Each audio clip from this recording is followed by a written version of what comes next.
بسم الله الحمد لله والصلاة والسلام على رسول الله وعلى آله وصحبه أجمعين أشهد أن لا إله إلا الله وحده لا شريك له وأشهد أن محمدا عبده ورسوله ما بعد. السلام عليكم. My name is Yusuf. Can you say Yusuf? Let me say Yusuf. Yeah, very good. I wish you'd teach my wife. She keeps mispronouncing it. She calls me useless.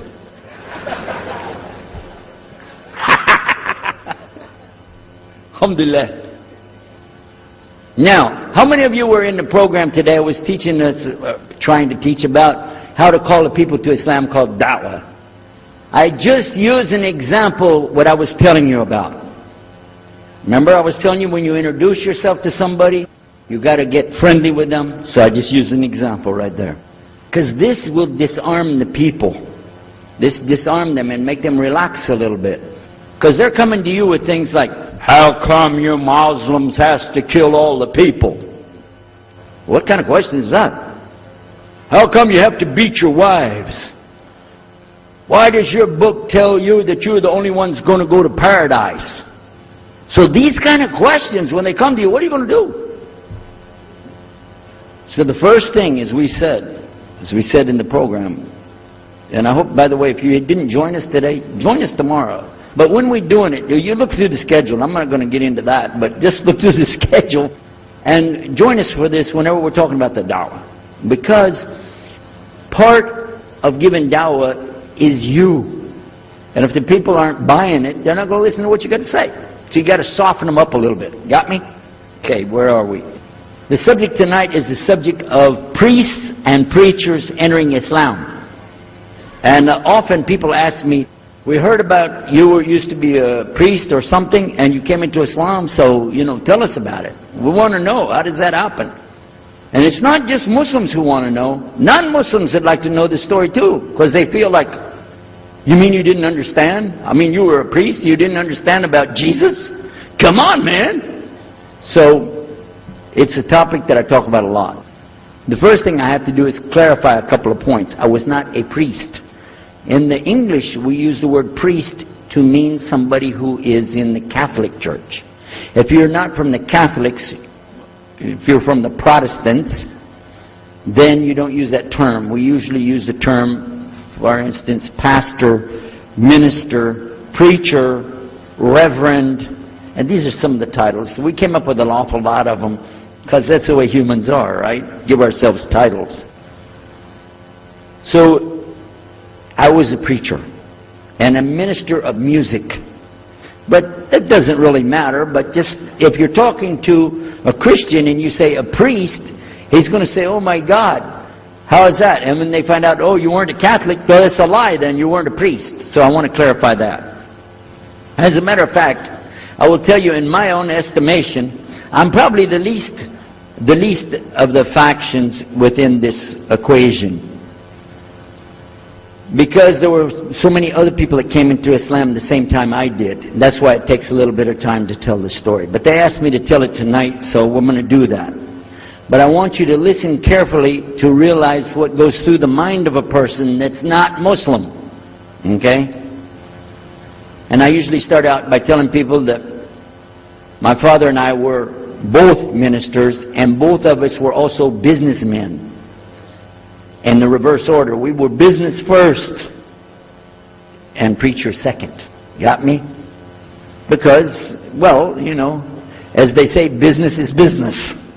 And that's exactly how it worked. We operated mostly in Texas. We had a place in San Antonio, Houston, and also in the Dallas area. And we were very concerned about Christian conditions. So my father started something called Concerned Christian Centers. And basically, if you look at it from a material point of view, it was a place to sell stuff. But what we would do is take consignment things in. People could bring things into us, and then we would sell it and keep part of the money. And keep a lot of the money. But anyway, they would bring in what they make with their hands, arts and crafts. And a lot of old women, they like to sit around and make things, then they give it to us. And this helps the church, which is called the church, and then it helps them as well. So it became like business and religion tied together, and that's very common in our country. At one point, my father told me, we're going to start doing business with a man from Egypt. Well, I said, well, this is great. International sounds good. We can put this in our business card. We're international. He said, and this man, he's from Cairo, Egypt. And that's where, if you know, they have the Nile River. They have those big pyramids. They have the Sphinx, Abu Hul. You know, they got everything. I'm saying, oh, this is good. He said, and he's a Muslim. I'll never forget it. I've told the story many times, but it's just like it happened yesterday. I'm standing in between the kitchen, or in the dining room and the living room area. You know, like this when we're talking, and I just stopped like this. I said, what? A Muslim? No way. No way do I want anything to do with that. Dad, come on, you should know better than anybody. Because we were linked in with other preachers. My father supported people like Pat Robertson. Huh? You know him? Pat Robertson? And Oral Roberts. He's not very popular anymore, but he used to be real strong. And his ministry up in Tulsa, Oklahoma. In addition to that, people like Benny Hinn. I don't know if you heard of Benny Hinn. He's coming over this way, so look out. And there's many of them. John Hagee, and the list goes on. Jerry Falwell, Jimmy Swaggart, some of the names, maybe you heard those before. We know these people. We know all about them. All about them. Okay? So at one point, here I am standing there talking to my father about a Muslim. These are the enemies of God. This is what we've been taught. These same people, I just mentioned their names, in their preaching on the television and so on, this is what they teach. Muslims are no good. Now it just became Muslims are terrorists, but back then, you know, we didn't reach that level yet. We were still just kidnappers, hijackers, you know. They said that Muslims don't believe in God, that they're worshiping a black box in the desert, and they kiss the ground 5 times a day. Now that's what we know, man. So here's this Muslim going to do business with us. I told my dad, no way, I'm not going to do it. And he insisted. He said, I want you to meet this man. He's very nice. And I said, I don't want to meet him. I never am like this, by the way. But on this case, I said, no, that's one thing I'm going to stand firm against. We're not going to do it. He said, I want you just to meet him. I said, all right, I'll do it for you. I'm going to do it my way. I'm going to go to church. And it's going to be on Sunday. When I come out of the church, I'm going to have my Bible under my arm. I'm going to have the salib. I used to carry a big cross. I'm going to have my cross with me. And I'm going to have my hat that says, Jesus is Lord. And I'm going to have my wife, born-again Christian, with me. And we are going to get this demon, devil, infidel, Muslim, and we're going to show him Jesus. Now, this is a true story, by the way. So I got up that morning on Sunday, and I was thinking, man, you know. We went to church. Strangely enough, the preacher was preaching out of the Old Testament about salvation coming at the time of David, which really puzzled me, because according to Christianity, it's coming through Jesus. And it really, that opened a door for me, but that comes up later in the story. Why was he saying there's salvation before Jesus? That's interesting. Now, when I get there to my father's store, I'm looking around, you know. I'm looking for somebody wearing, you know, a long white robe and some kind of black, you know, thing over that with a long beard. And I guess I was looking for me, wasn't I? Anyhow, when I get in there, I don't see this guy. By the way, imama, sword, everything. Ayatollah Khomeini, maybe. This is what I have pictured. I said, where is he? I'm ready. My father said, he's over here. I said, where? said, here. This is a normal guy. He was normal. He didn't have a beard. He didn't have any hair at all. How do you do? I told him my name. He introduced himself. His name is Muhammad. I said, how do you do? After the niceties of hello, how are you, how's everything, I said, do you believe in God? He said, yes. Oh, yeah? Sure. He said, yeah. Abraham? Yeah. What about David and Suleiman? He said, yeah. So when I meet this man, I'm impressed that he's believing these things, but I thought maybe he's just saying it. So I even asked him, what about Jesus? Because I thought maybe they're kind of... First I thought Muslims were like Hindus. That was first. And then when he said he believed in some of the things of the Bible, I said, okay, maybe they're like Jews. So that's when I said, yes, but what about Jesus? Do you believe in Jesus? And he said, yes. I said, okay, wait a minute. This is going to be easy. I can convert this guy. So I agreed that we're going to do business with him.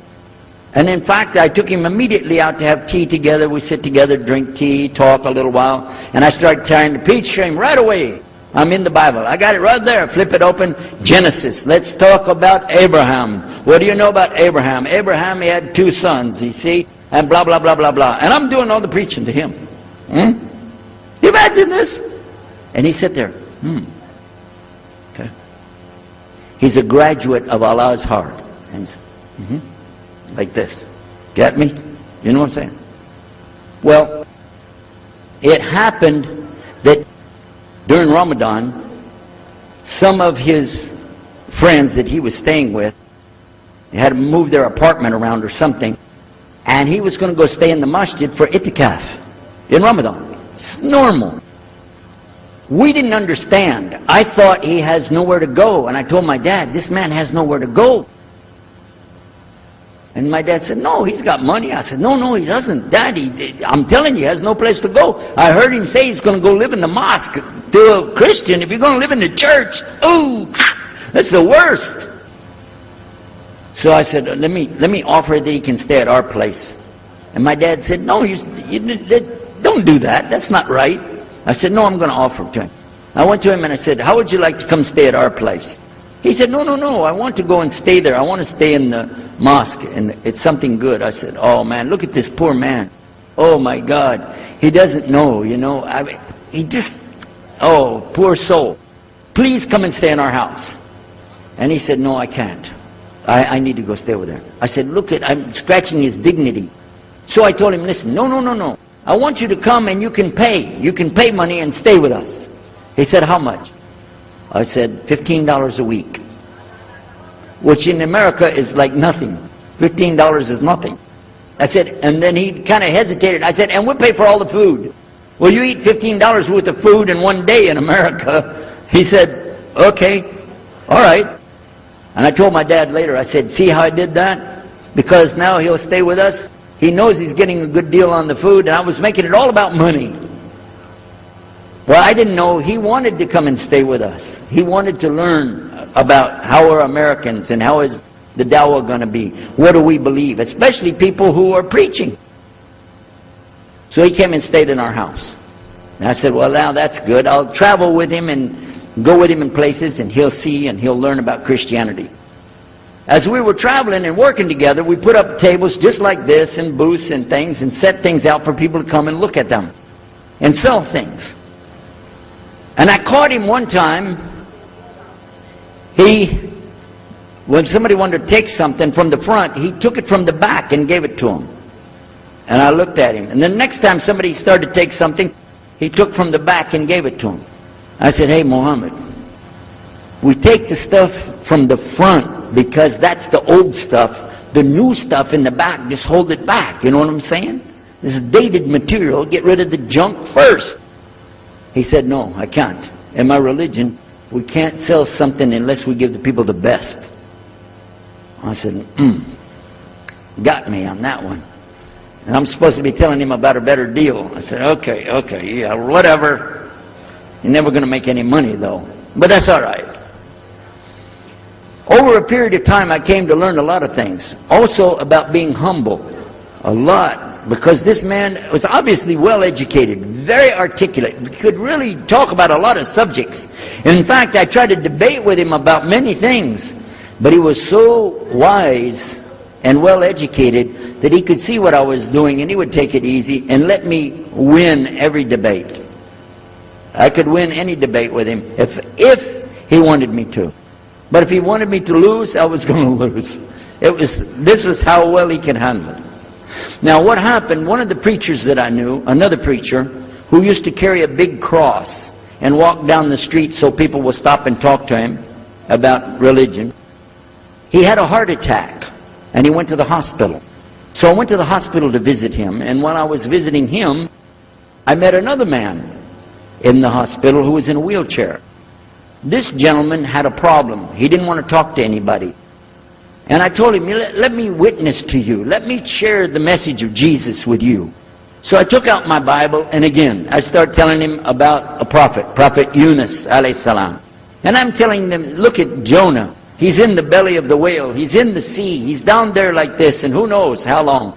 And suffering like this, you don't have as big a problem as that. And God saved him, so he could save you too. He said, didn't want to talk to me. I asked him, what's your name? He didn't want to tell me. Where are you from? He said, I'm from Venus. I said, what's that? Well, there is a Venus, Texas, by the way. But he said, he's from another planet. So I kept, each time I would go, I would talk to him, witness to him. Finally, one day, he started crying. I was pushing his wheelchair around. I took him down, I rolled him around different places. He started crying one day. He said, I'm going to confess something to you. I need to confess something to you.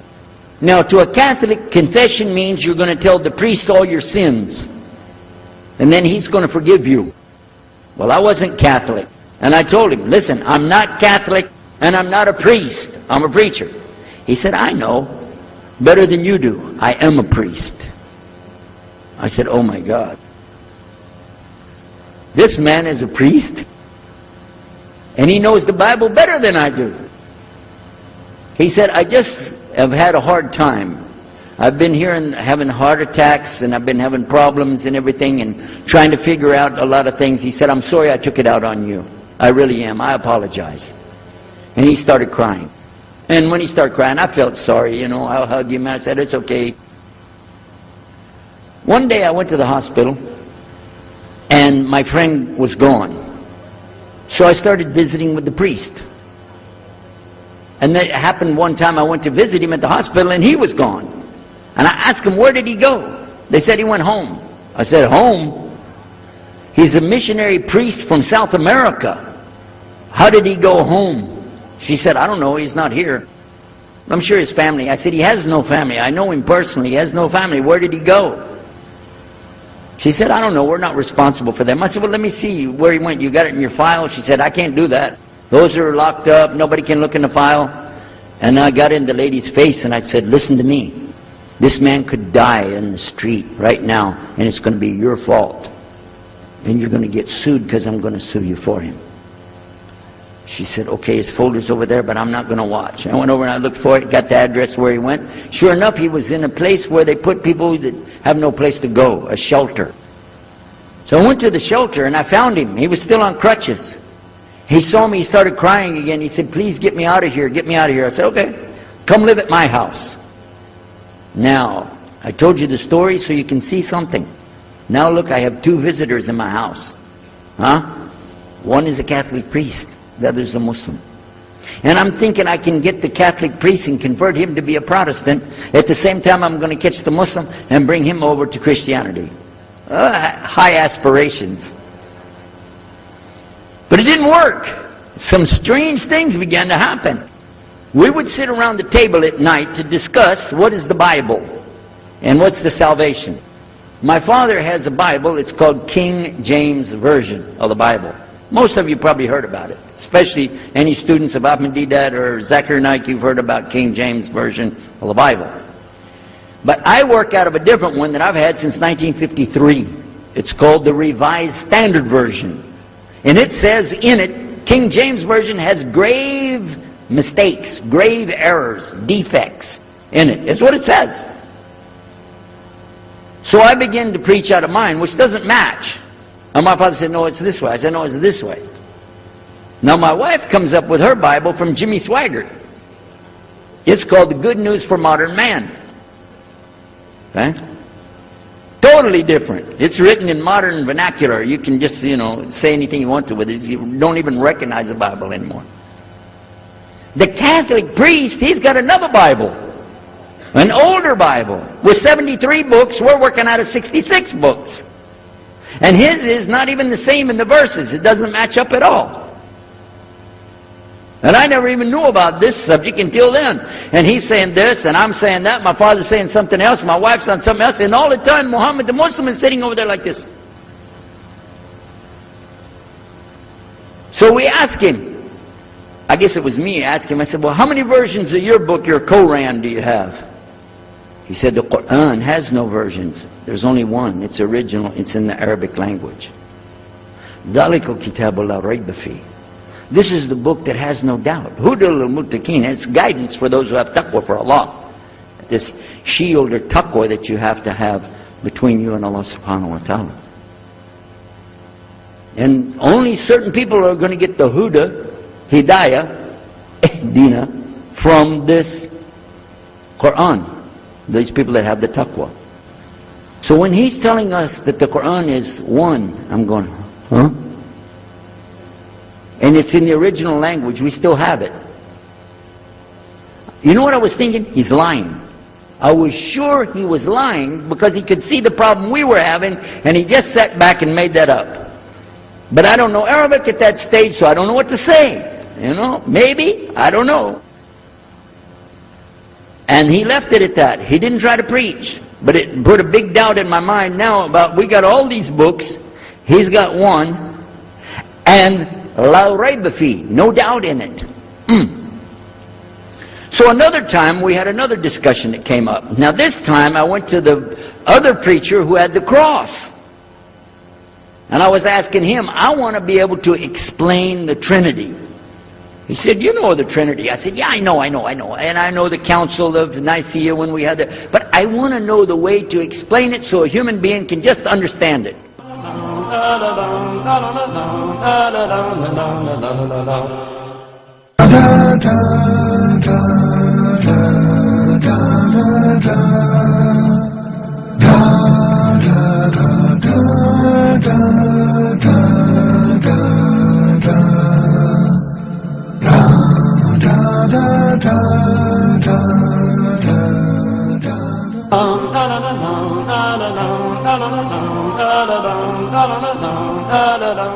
Said, okay, it's like an apple. Just take an apple. The apple has a shell around the outside, the skin. Inside is the meat. Inside of that is the seeds. Okay? 3 things, 1 apple. That's the way. I start going back. I'm going to tell this Muslim about the Trinity. But on the way, I remember his arguing with me, his way of debating with me. I said, no, he's going to tear me apart. As soon as I say seeds, he's going to say there's more than one. So it could be 7 or 8 or 9 or 10 gods all rolled into one. No. It's got to be special. It doesn't work like that. Let me go back and try again. So I went back to him. I said, what if he says there's more than one seed in there? He said, okay. I said, and besides, it could have a worm running through it. Then that would make it go up another notch. What can I do about that? He said, okay, forget the apple. I said, okay. It's like the babe, the egg. Use the egg. The egg has a shell. Inside of the egg is the white. Inside of the white is the yellow. 3, 1 egg. That's it. That's good to go. Now I start going home again, and it hit me. Wait a minute. The egg could have a double yolk. God becomes 4, just like that. Plus, it could be rotten. I'm not going to ask him again. So at the market one day, I saw a man, and I was talking to him because I was listening to some things that Muhammad had told us about the belief in Islam, Allah is one. And so I was telling this guy, I got some doubts about the Trinity. He said, you a preacher, you have doubts? I said, yeah, it doesn't make any sense. It doesn't make any sense. How could 3 be 1? He said, okay, look. You see me? I'm one man. I said, yeah. See my wife? Yeah. It's one person. Yeah. See my son? Yeah. 3. 1. One family. It's the family of God. Use that. I said, there you go. The family of God. You don't get very far on that one, and you realize right away they could have another kid just like that. But worse, they could get a divorce. You want a God that can get a divorce? Huh? In Texas, if you get a divorce, your wife gets the cars, house, your retirement check, your 501, your Keogh plan. She's going to get your computer and even your email. You got nothing left. And I don't want a God that can have a worm in it. I don't want a God that can be rotten, and I don't want a God that can get a divorce. I want to explain this Trinity the right way. Sure enough, the subject came up, Trinity. There we are. Now here's the priest trying to talk about the Trinity is like an apple. I'm going, you don't go there. And then he's egg, don't worry about it. The family of God, forget about it. I know what's going to happen. So we ask Muhammad, we say, okay, what do you say about God? What do you think he said? أعوذ بالله من الشيطان الرجيم بسم الله الرحمن الرحيم قل هو الله أحد الله الصمد لم يلد ولم يولد ولم يكن له كفوا أحد. And he explained it something like this. Say he is Allah, the unique, not like anything else. He's eternally sought after by his whole creation, but he doesn't need the creation. He's not the father of anything. He's not the son of anything. He's not like anything. And he is unique. Ahad. Boy, that's exactly what I already think, but I can't admit that. That sounds too easy. But plus in the Quran, Allah subhanahu wa ta'ala tells us to tell the Christians, don't say 3. Here's a little point. I'm going to go out of the story for a minute to show you something. Nowhere in the Old Testament, the Torah, or the Zabur, the Psalms, or the Injil, which is the New Testament, nowhere in the Bible do you find the word Trinity. Not once. Not once is the word Trinity. But it's in the Quran. We have it in the Quran. It says, Thalath, tell them not to say Trinity. Oh! But they don't have it, and Allah said, don't say it. Guess what else? The word Bible is not in the Bible. Bible is from Greek. It means biblios or book. Book. But it's in the Quran many times. Is it? Kitab. Book. Ahl Kitab. People of the book. So we found in the Bible a shortage. They're talking about it, but the Quran is explaining it. I found actually in the Quran, I can explain the Bible much better because it gives me the things I didn't know how to explain. So then in my mind, look what I did. I started realizing what he was saying was true, but I never admitted it. Instead, I was taking this and mixing it. And when I would go give my next talk, I would say, so and so and so, and I would use what I learned from the Quran to explain what's in the Bible. Some of the people liked it, but some of them didn't. Because when I began to talk about salvation being based on what? And the Bible tells you in there, there's no Savior except God. It says it real clear. Jesus is not your Savior, God is. When I found that, I said, okay, let me try another way to explain that. Each thing as I would learn it, I'm trying to change how I'm presenting the thing. It still doesn't dawn on me, I need to do something. But I could see for sure God is only one, and so I totally forget the Trinity thing. My dad never did believe it anyway, so he had no problem with it. Now we come to some new thing.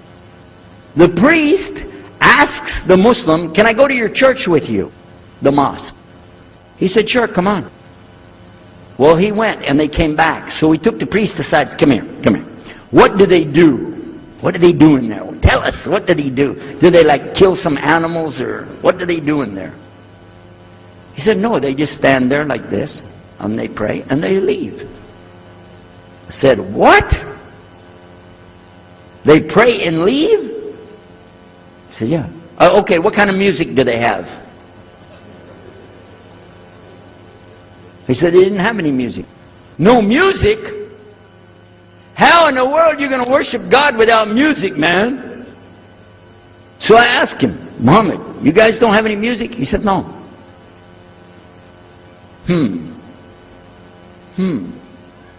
Now, I'm in the piano and organ business. I said, how many mosques are there in the world? He said, millions and millions and millions of them.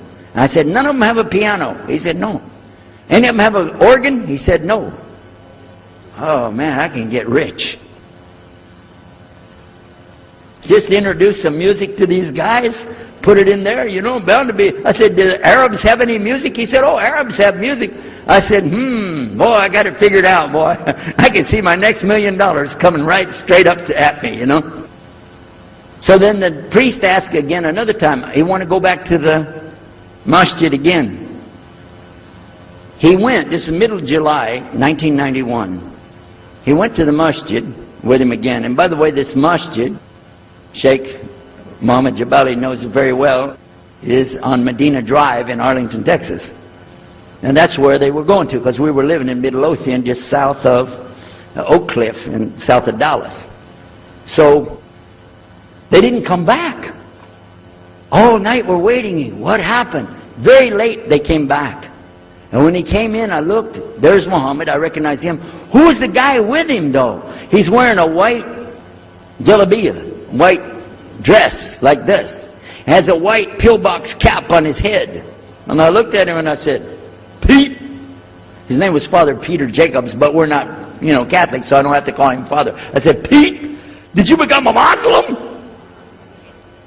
He said, Ashhadu an la ilaha illallah, Ashhadu Muhammad Rasulullah. I said, oh my God. Now I used to have cameras like these cameras right here, because we had a television show called Estes Music Jamboree. So I got one of our cameras out, opened it up, set it all up on the tripod, and I was going to interview him and ask him, well, you know, well, you went to Islam, what happened? While I was talking to him, though, he fell asleep. So it was still in my mind, and I was thinking, what am I going to do? This is too amazing. Now here I'm preaching to the people, and I'm trying to change what I'm saying, and here's a priest, just became a Muslim. My father's saying it's a good deal, it sounds all right to him, and I don't know what to do. So I decided, I'll talk, make mashura. I talked to my wife. We have an apartment upstairs. We were in our apartment up there, and I'm telling her, oh, you know, a priest became a Muslim today. What is that? And can you imagine what they were saying about the Quran and saying about this and so and so? All of a sudden she said, I want to get a divorce. Oh, whoa. It's not the subject, but what happened? She said, no, all this talking about religion and talking about Islam, and so I can see. I said, oh, no. No problem here. No problem.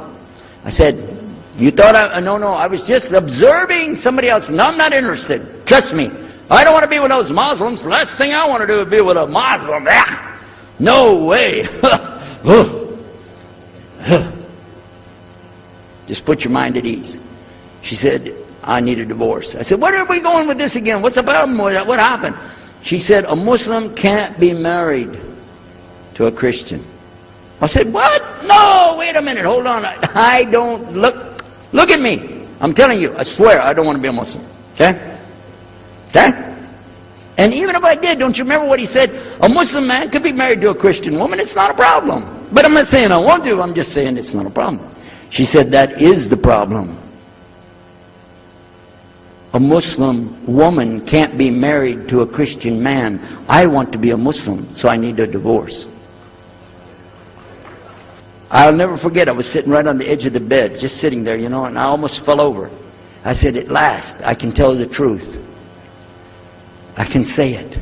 I didn't realize that she liked the idea. I was afraid. I said, okay, the good news is, I too want to be a Muslim.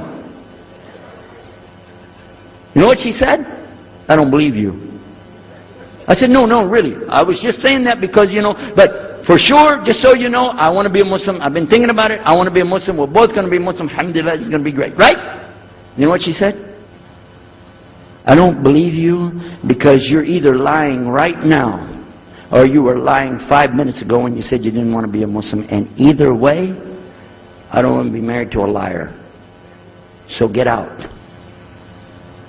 So I started leaving. I'm walking down the stairs of the apartment. I'm down to my father's part. I said, wait a minute, where am I going to go? This is my father's house. I just got thrown off of my own property. What happened here? So I went to get to Muhammad and I woke him up. I said, come, you and me, we got to talk. Come with me. And we went outside the house and we walked those country roads in Midlothian, Texas, until the time for the sun to come up at dawn.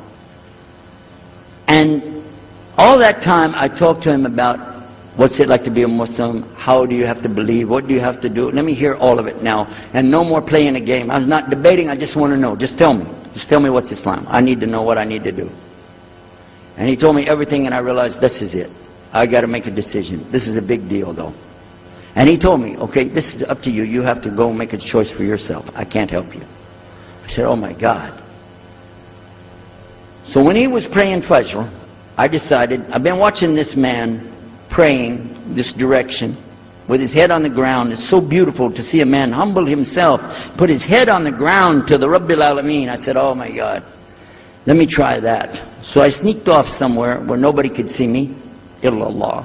And then I found a place, a board there, you know, and I bowed down on the ground and I put my head down on the ground on that board there.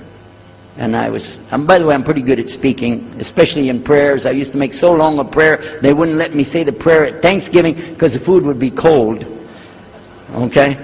So, but I put my head on the ground and only these words came, no more words, just this. Oh God, guide me.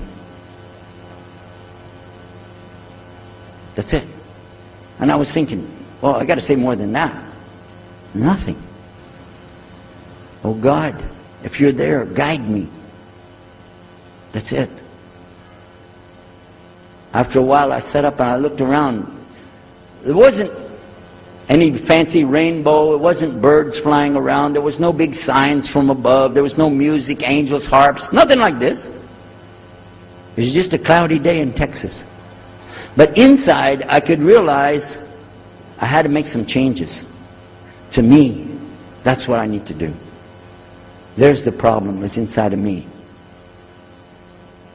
Within a few minutes, it became clear what I needed to do, and I had to develop an idea of how to pull this off. I talked to my wife, I talked to my father, I made a bath, and at 10 o'clock that morning, in Midlothian, Texas, I went in front of this man named Muhammad, and this new man named Yahya, who used to be the priest, and I said, Ashhadu an la ilaha illallah. Wa ashhadu anna Muhammad Rasulullah. Immediately after that, my wife did her shahada. Ashhadu an la ilaha illallah. Ashhadu anna Muhammad Rasulullah. A few months later, my father did his shahada. Ashhadu an la ilaha illallah. Ashhadu anna Muhammad Rasulullah. Step by step by step, we saw so many people enter into Islam. We wanted to tell the whole world what is Islam. We wanted everybody to know the real Islam. I said, how could this escape our knowledge? How could we not know about this great and wonderful thing called Islam? And it looks like all we got to do is just tell the people. I went to the imam of the masjid there and I told him, let's tell the people. Then I found out something else about us as Muslims.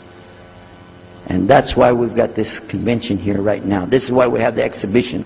So you're going to use this week to learn how you can become, inshallah, the best Muslim you can be, and how you can show the real Islam to the people that are not Muslim. This is your duty. This is your duty. This is your language. This is your people. Just as it's my duty to give the message to my people and my language. And so the same way, it's your duty to give the message to your people. Allah will not ask you if they made shahada, but He will ask you if you delivered the message. Alhamdulillah, today, I can tell you with no doubt in my mind, we have seen thousands of people give shahada. Several hundred at a time. And I don't do it through debates. But I don't need to debate any Christian. I was a Christian. I am a Muslim. If you want, I can give you both sides. Easy. Okay? I'll play both parts. I'll be the Christian and tell you this, and then I'll be the Muslim and give the answer.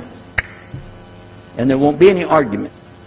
And I've done that so many times. And let me share one story with you before I end. I'm going to leave now. Inshallah. I was telling the brothers today that I was asked to give a talk in a church in Hagerstown, Maryland, just outside of Virginia. This was in 1999. And I went there and I gave a talk in the church on Sunday. Because I know how to address the people. How many years was I a Christian? 50 years? I know what they want to hear. Get them ready, and they said, oh, wow, this is normal preaching. But then when I came to the part, La ilaha illallah, I stayed on La ilaha illallah until they said, yes, that makes sense, it makes sense. There was one old lady that she was saying yes. Afterwards she said, yes, but I just don't want to do it the way you're telling me. Okay? But guess what else happened? 2 people did shahada right there. Hello? In the church. In front of their preacher. They said, yes, we agree. We like this. We want to know more. And we say there's only one God to worship. Shahadu la ilaha illallah. In front of the preacher. And one of them was his daughter. I took them to the masjid and they did shahada in the masjid that afternoon, a Sunday afternoon. And later the boy, he married the girl. They're Muslims living there now. Now, let me ask you a question. If I would debate and argue with this preacher and made him look stupid, would he ever bring me back again? No. I'm going to ask you a question. If you were at a place and you saw somebody change their religion to another religion in the temple of that religion, and the father was the priest there, what would you think? Is that man ever going to call me again? Do you think he'd call me again? 3 months later, he called me again.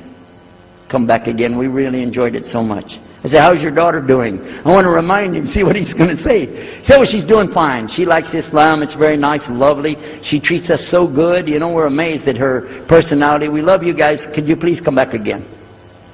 And I did, alhamdulillah. So I'm just showing you that it's not guidance from me, not guidance from you. It's guidance from Allah. Allah guides whom He wills. Whom He wills. So we ask Allah to guide me, all of us, and all the people.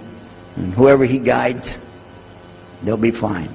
But whoever Allah doesn't guide, they got a problem. Serious problem.